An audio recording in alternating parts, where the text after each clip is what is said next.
Well, if the spray and pray model of getting yourself hired in this environment isn't working, and we're all complaining about how terrible it is, why do we keep doing it? Because if it's not working, it's not going to start working all of a sudden. The old days of Agile as we knew it, like people such as myself have been doing it for 10, 15, 20 years, those days aren't coming back. There was a gold rush around Agile initially when it first really started taking flight because it transformed software development. It eliminated very, very long upfront cycles and upfront planning and allowed us to get things built quicker, but also build things that didn't end up never getting used or thrown away. But those gold rush days are gone. The gold rush now belongs to AI, pure and simple. If you're in that space, that's where, I won't say the opportunities are, but that's where all of the hype is. And if you love tech, then maybe go do some AI stuff. I'll tell you why I say that. But this episode is all about what we need to do as leaders to pave a road forward for Agile, because no one is coming to save you and those old days ain't coming back. So let's talk about AI for a moment. I believe AI has created an expectation of speed that is going to gum things up and complicate them for years. People will be talking about the mess that's created by every person suddenly having the ability to code and make products. So everyone's making things that solve all of these little problems, but those things aren't orchestrated, coordinated, or safeguarded in any way, shape, or form. So accessibility creates volume and lowers demand. So if everyone can code something, then everyone will. Everyone will make their own little micro app, but those micro apps will be aloft in the universe, separated from everything else, not interacting with the ecosystem. So just like a large organization, when they started developing apps and software as a service or whatever they've made, an ATM software or online banking software for a bank, in the early days, those things weren't architected or coordinated either. Most order taking systems in legacy companies that I worked for that had been built over the years through mergers and acquisitions and combining of companies and takeovers and so on, they all had these discrete ordering systems for different products. And if you went to order a telecom bundle, which would be TV, home phone, cellular, and internet, they had to enter you in 4 different systems. There was no continuity. There was no handing off, no automation whatsoever. We're facing a similar challenge now, and we'll get through it in very much the same way. We will paperclip and staple things together for as long as we possibly can until we have to start modernizing. And then the AI transformation will begin, the cleaning up of enterprise AI. There is so much work in that area coming up for so many people that if you love tech, and you want the easy play, go there. Because even if the bottom fell out of the AI industry, we're not going to unlearn what we've learned. It isn't going away either.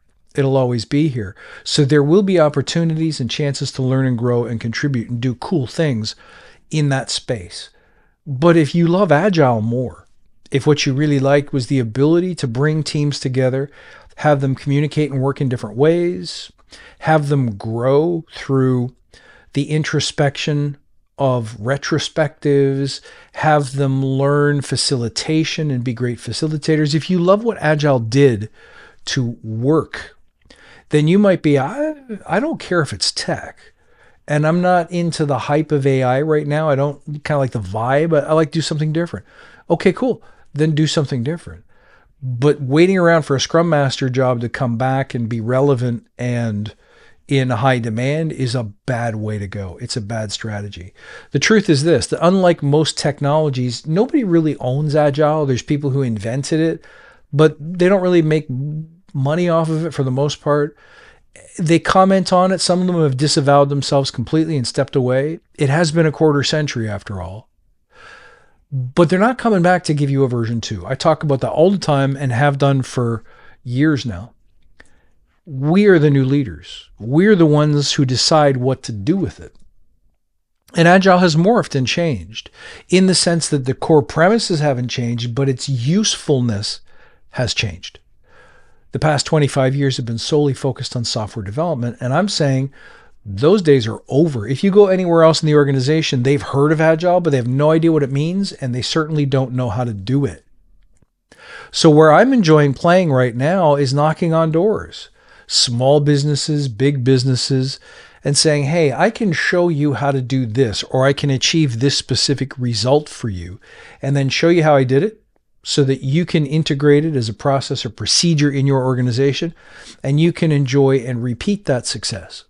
I've never been more entertained. It's been a long time since I've loved Agile this much, because I'm going out to businesses that I'm interested in, that I admire, that I like, that in another life I would have started, because I think they're so cool. They're such great ideas. There's a guy in town here in my hometown of Newmarket, Ontario, who has a drum restoration shop. He takes drum kits and he stores them for the artists when they're not on tour, for example, but he'll also mod them. He will customize them, tune them, do all kinds of funky things to them. He has a drum kit from Neil Peart there. He's got all the big grunge bands. They've all got kits there. The guy who played drums for Guns N' Roses for a while. What a great business. And he started it because he just loved drums and drummers. And he's got this booming little business right here in this small little town in an industrial park. There's no fanfare, no fancy storefront. You would never know he's there. Man, I wish I'd have started a business like that, where I could have been around musicians and music and the things that I love, but I can still help them. I can help them grow their business, do cool things, and fill more seats. So I've been going around and knocking on doors, and it's working. The right businesses can sense my passion and my expertise and my experience and say, yeah, we need that. Need what? Not Agile specifically, but an Agile way of working applied to whatever they're struggling with. So if this company is struggling with low team productivity or morale, we'll fix that problem. How? Using Agile. And how do I use Agile specifically? I would probably say if you're having a problem with team morale, let's see if we can't do something in the next 2 weeks, also known as an iteration, that moves the needle on that metric. So first, let's find out what is. Let's report where we are. Then let's figure out what some of the root cause problems might be. And then let's run some experiments to see what might help the problem. The thing is, I don't know how to solve any of these problems.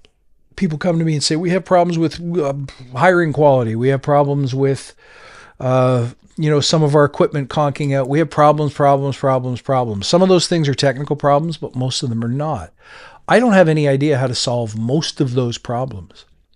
But Agile is for experimenters. Agile is for discovery. It thrives in uncertainty. So I'm totally cool with saying, I'm not sure which ones of these will work, but you and I will pick ideas and experiments to try based on what we think has the best chance of making a dent. And if it doesn't work, we'll move on. But if it does, we're going to keep it and build on it. And then we'll see what comes next. So there's certain ways that I approach that conversation. You may be wondering, well, how do you get people to talk to you? What do you tell them when you talk to them? How do you know what they want to hear? How do you know what they'll respond to? How do you know what they might be struggling from? Well, those are all things I have a practice for, and that's what we teach in Forge Genesis. In Forge Genesis, I'll show you how to identify the need that your ideal client is having. And the best part is you get to pick it. If you love fitness, pick gyms or health and wellness industries or personal trainers. If you love cars, auto dealerships, auto manufacturers, parts manufacturers, they're everywhere. And you're free to knock on their door or send them an email or reach out to someone that you can find on LinkedIn or any other network where you can kind of browse who does learning and development for General Motors, who's the chief operations officer for Lululemon. You can figure out what companies you want to work for, what kind of industries you want to work in, and then you can figure out what kind of problems you want to help them solve. Do I want to help Lululemon solve retail problems? Supply chain, inventory issues? Do I want to help them control or contain security, cybersecurity? Maybe they have a quality problem. Maybe they're losing their audience. Their audience is aging out and they're not finding the same momentum with a new audience, so they need help with their marketing. Whatever you choose, whatever problem you like solving. Or even if you don't solve marketing problems today, maybe you've always wanted to. So you can choose where your value is. You can choose what Agile does next. Then you use your Agile approach, the 12 principles. You can use elements then of Scrum, Kanban, Lean, or any other framework that you choose. You can accept and reject the parts that fit or don't fit on a case-by-case basis. And you can roll your own version of agility where there's the minimum amount of upfront planning and documentation before you start taking bold experiments to test, measure, and confirm or deny that a given approach works to solving whatever problem your customer may have. This is a very different approach to what I see everyone doing today, which is what? Everyone's sitting there on LinkedIn, seeing jobs, applying for jobs. There's already 100 people who've applied before you even see the ad, even hours after it's posted. And then what? Then you don't hear. Then there's no answer. Then next thing you know, you've sent out hundreds of resumes and applied for hundreds of roles, and you've heard nothing. Not even so much as a thank you for your interest or we'd like to do an interview. Interview is almost the holy grail at this point. So what do we do instead? If spraying and praying resumes isn't working, the first thing we need to do is to stop doing it. Let's stop going and hitting easy apply on LinkedIn, because that's obviously not a great way to get attention. A great way to get attention, intrapreneur or entrepreneur, is to identify the kinds of people that you want to work with, meaning the kinds of business problems you want to work on and the kinds of companies and cultures that you really want to work in. And then figure out how you're going to help them solve important problems. From there, take an agile approach in proposing to offer help. So you could say to a company, for example, you don't have to hire me. I'm going to do X free. I'm going to give you a couple of hours of work, or I'm going to do a social media campaign for you, or I'm going to do a free assessment of what's happening on your, on your sewing machines that's causing all these quality problems. I'm going to talk to your people and see why they're unhappy. I'm going to get their opinion on why things aren't working right now, why we've lost our audience, why we've lost our culture. I'm just going to go and discover, and I'm going to come back with some recommendations. I'll do that 3 hours worth of work. That part I'll do for nothing. Or if you want to pay me, you can, but there's no obligation to continue. See, because what people are doing now is they're going out and they're building bots and they're building all kinds of AI tools and micro SaaSes and websites and so on, and they're posting about that adventure on LinkedIn. That's okay, but if people aren't even reading your resume, how are they going to find that? How are they going to see that? People aren't out there cruising to watch your interesting half-hour video on how you've built an app to help sign up kids for youth baseball as a way to learn AI. Interesting if you want to show it to them, but it's a real long shot that that's ever going to get seen. It is no way to prove your value. The right way to prove your value is to knock on as many doors as you can, especially doors where there's a passion or an interest. Because I love music so much, when I show up, I already know their language, right? So I could say, is that an old Gretsch? Or I could say, is that a double kick pedal? Oh, that's a DW5000. I know my brands. I know the gear. I know the stuff. I can talk the talk. Someone can mention an obscure drummer, and there's a good chance I might know who they are. That helps build that rapport and trust that is so important to buying and or hiring talent. If you can do that, if you can do the simple job of being brave enough to knock on a few doors and say, I love what you do. I'm super interested in this. I was a big fan of such and such a drummer when I was a kid. And, I used to love this particular brand, and I used to subscribe to Modern Drummer, even though I don't play. If you can spark up a conversation that way, you're far more likely to have a willing audience who wants to know more, who wants to meet you, even just to sit down for a coffee. When I do meetings now, I don't even say I got something to sell you. I say, I love what you do. I think you're so fresh and different in the community, and I want to come and see what you're up to. If you can have that conversation, if you can say that, you can get your foot in the door. And if you can get your foot in the door, you can say, I have an idea.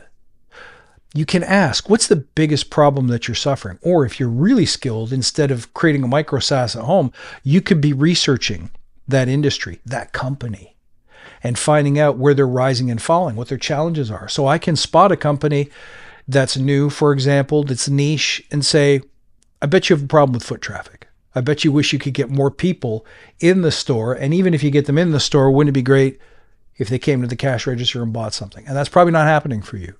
So what have you noticed? What have you tried? What would you like to try? Because I have an idea. I could run a campaign for you. I could run an event for you. I could start an experiment with you. I could give you an hour of free coaching. Something to help demonstrate your worth.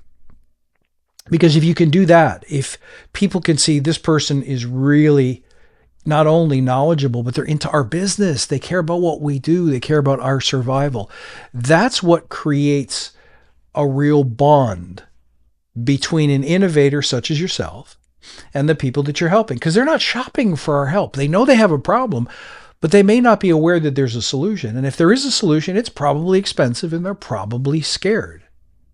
So when you go in there and tell them, listen, I've done this before. I've helped tons of companies use an agile approach to put experiments in market in a matter of weeks to test what works, pivot quickly so that we can start seeing and repeating results. That's all agile is, folks. But as leaders, it's our job to take it there. It's our job to leave the comfort and safety of the software development room and to go into other places where they need our help. And as I said, if you love tech more than anything, just be prepared. Software development is clearly about to change. They're still going to need our help. No question. I think that you can't unleash AI on the world, something transformative that all of a sudden is in the hands of every person, but there are no guardrails. There's no certainty. There's no experience. There's very little learning yet. It's so early in the evolution of AI that they are going to need help transforming orgs to AI first. They're going to have to navigate some awfully bumpy waters. What happens when someone calls us out for gleefully saying, look at all the jobs I'm going to eliminate. And all of a sudden we have a society where people can't afford to eat, can't afford a place to live. There's so many things that they're going to need help with. If that's your thing, by all means do it. But if you want real opportunity, things that are tangible now, and you're having a hard time proving that you have the expertise in AI to help with that problem, or maybe you're not all that stoked about AI.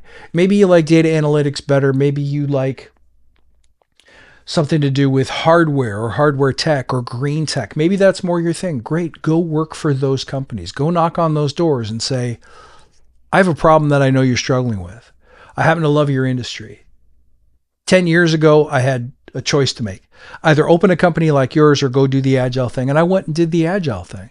But I've always wanted to be involved in fashion, green tech, healthcare, ed tech, you name it, manufacturing, retail. The list goes on and on and on. And it's up to us to forge that new pathway. And that's why we call it the Forge Genesis, because we're out there breaking new ground. We're finding a new home for Agile because we've kind of run out of opportunities where we've been living for the past 2.5 decades. Isn't it funny that we're all about change? We preach change. We preach comfort with failure. And yet, how often do we really do it? And so that's my call for you this week, is to get out there and figure out where are the opportunities, either as a solopreneur, as you want to start a company or start a business, an agency, a shop, a firm of some kind of services firm, or you want to build a product, whatever your desire is, it's up to us to go and do it and to find the use cases where Agile is really making a difference, because it is not just software. That is so narrow-minded, because Scrum has always been tied to, even the Agile principles have got the word software baked right into a few of them. And we've been really short-sighted in terms of making sure that it has a home elsewhere. We need to do that. We need to do it now. So stop spraying and praying your resumes, because it ain't working for a reason. It is never going to work again. They're not going to bang down your door saying we have 12 development teams who need a Scrum Master, or worse, an Agile coach. Those days aren't coming back. It's time for us to realize it and to act like true leaders and do something about it. Hope that helps. You can find the Forge Genesis at learning.fusechamber.com/forge-genesis. Check it out. Don't forget to listen to the podcast. Thank you so much for subscribing. I'd love to have your comments below. See you next time.